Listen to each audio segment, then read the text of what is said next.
今日第一堂，我想俾大家一個好重要嘅概念，叫做用盡算力。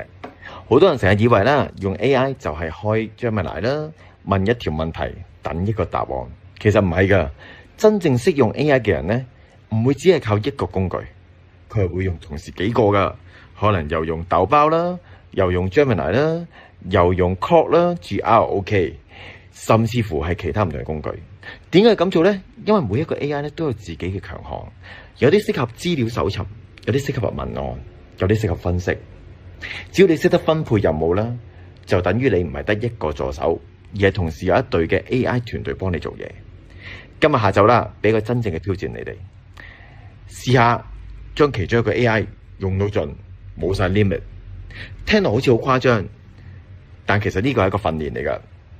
因為當你真係用 AI 嘅時候咧，你會發現好快啲 limit 就唔夠用噶啦。就算今日用唔晒，去到第60日，我相信啦，你都會話點解我啲 token 咁快用晒嘅？而家其實係一個好珍惜嘅窗口位嚟㗎，好多 AI 公司咧都蝕緊錢，願意咧免費咁俾我哋用算力。1年之後啦，就未必有咁嘅機會噶啦。